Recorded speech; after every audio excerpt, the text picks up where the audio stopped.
Ladies, gentlemen, and everything in between, we're back with another banger. We got a UFC 300 card. This is what I would do if I could make the card. I have made a few changes to the timeline, so Garry doesn't fight at UFC 298, so he can fight on this card. Tuivasa versus Tybura would be a bit sooner, maybe in like January, and then Joe Pyfer doesn't fight in like March or whatever, whenever he fought, just so that he's available to fight on this card. Anyway, first fight, Nickal versus Joe Pyfer. We've got the strong wrestler versus the strong striker. I think this would make a lot of sense, and the winner could then fight maybe like a Chris Curtis or maybe someone even a bit higher ranked. Winner gets a crack at the top 15. I think it makes a lot of sense as a fight, and I'd be here for it. So let's just do it. Maybe they could fight a Delize actually, or an Imavov. But yeah, good fight to open the whole event. I mean, it's not as one-sided as Cody Brundage and Bo would be. So yeah, I'd be here for it. I'd probably pick Bo if I had to choose anyone to win. But yeah. Anyway, next fight, we've got Tuivasa versus Chris Barnett. Chris was supposed to fight on a fight night in the Apex, but I don't want to see this guy in the Apex. He's got too much personality to walk out to absolutely no one. So I'd rather see him fight Ty. Ty obviously coming off the loss to Marcin Tybura. It would be a good fight. It would be a scrap. I'd probably want Barnett to win because I like his personality. But yeah, I'm here for it either way. Anyway, next fight, Bobby Green versus Jim Miller. I mean, it's on the UFC 300, so I've kept it. Jim Miller wants to fight on every 100th event, so you know, I kept it on. I'd probably back Bobby to win.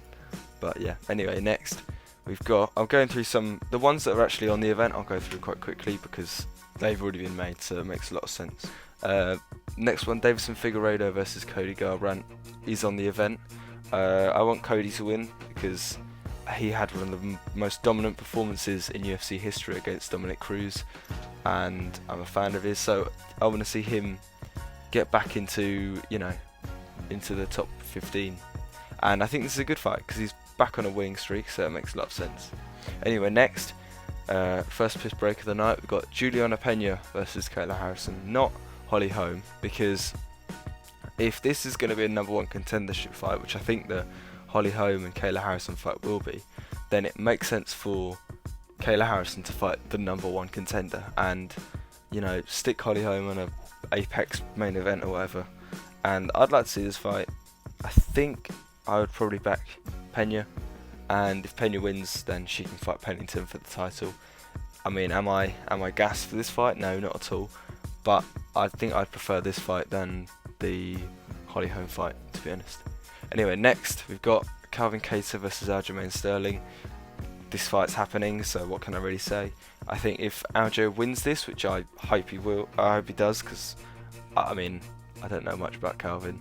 He seems like a nice guy, but I like Aljo, and I like Marab as well, and they're good mates. So, but yeah, if Aljo does win this fight, I think he needs one more fight before he gets a title shot, maybe against I don't know, an Ortega or an Evloev. But yeah, anyway, next up, Jamal Hill versus Yuri Procházka. So no Alexander Rakic on this card. He can go and fight Ankalaev or something. But I want to see this fight, to be honest. Two former champions, two former light heavyweight champions. So, the winner could get a title shot. I doubt Yuri will get a title shot. I think if Yuri won and they did Ankalaev versus Rakic, then the winner of Ankalaev versus Rakic would then fight for the title. But yeah, this fight, two former champions, I'm here for it. Anyway, next up, the prelim headliner. We've got Derek Lewis versus Jairzinho Rozenstruik. Obviously, they aren't particularly high ranked, but you've got the man with the most knockouts in UFC history versus the man with the fastest knockout in heavyweight history. So it's a guaranteed banger. Someone's going down. How sick would it be if Derek got the fastest knockout in UFC history, or like flying kneed him in 3 seconds or something? I know he got close to that on 291, I think it was. But yeah. Anyway, for the main card opener, we've got Charles Oliveira versus Arman Tsarukyan. So, I mean, this fight is happening. It's not opening the actual main card because you've got bloody Bo Nickal. But I'd like to see this fight. It makes a lot of sense. And I don't know who I want to win because Charles is such a fun fighter, but I like the storyline more of Aman hunting down Islam, that's it, hunting down Islam and trying to one-up him by knocking him out in the first round. And yeah, I want to see that fight. Anyway, next up we've got Colby Covington versus Ian Garry. I mean, this fight has... Do I need to say anything about this fight? It's got so much beef. Both guys would promote the fight incredibly well, and it would just add to UFC 300. Do you... Be honest, would you rather see this fight or... I don't know... Well, Bo Nickal versus Cody Brundage. Which one do you prefer on the main card? Because me personally, I would rather see these two settle their beef, and the amount of back and forths they would have on Twitter or X would be incredible. But yeah, anyway, next, Sean Strickland versus Kamaru Usman 2. Now, why have I done this fight? Well, obviously this would be at middleweight this time, so it's a bit more even, if that makes sense. Because we've seen that, Strickland beat Izzy at middleweight, and Izzy really could go up to light heavyweight. I don't think Kamaru could go up to light heavyweight. So this is more in Sean's sort of his area, his territory. But yeah, also the reason I want to see this fight is more so that we can have Sean, Ian and Colby all at the same press conference. Like, imagine how you've got Sean and Ian going back and forth about his wife.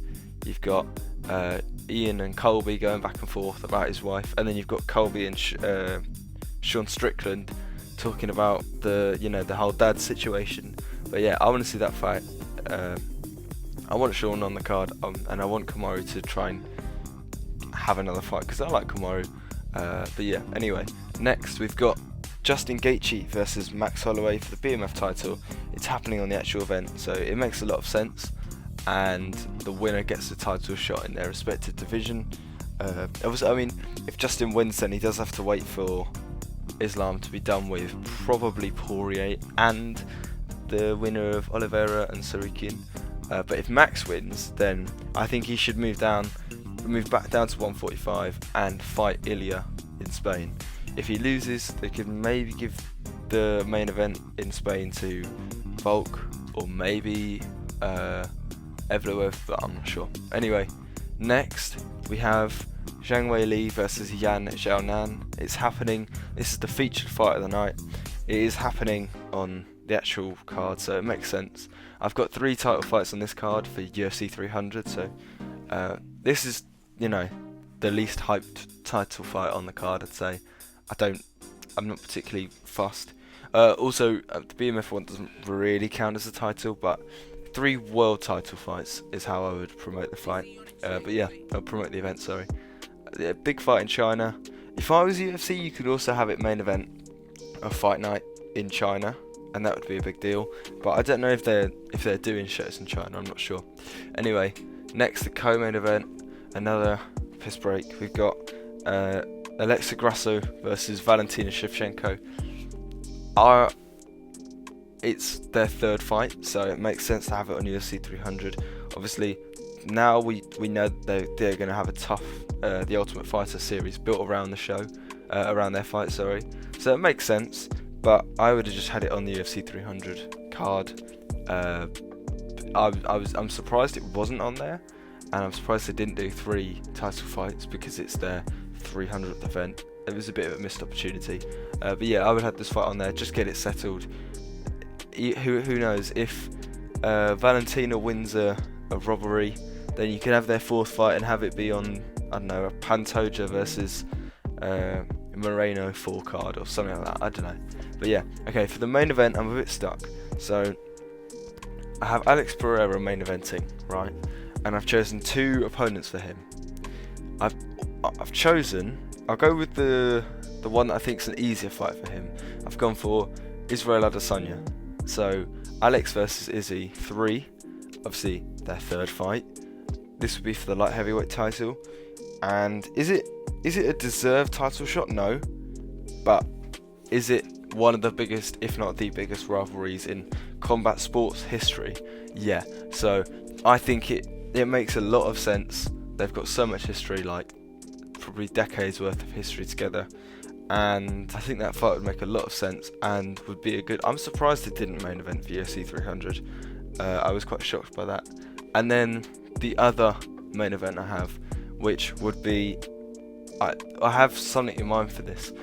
You could do Tom Aspinall versus Alex Pereira for the undisputed heavyweight title, which would then give Alex a chance to be the UFC's first three-division champion.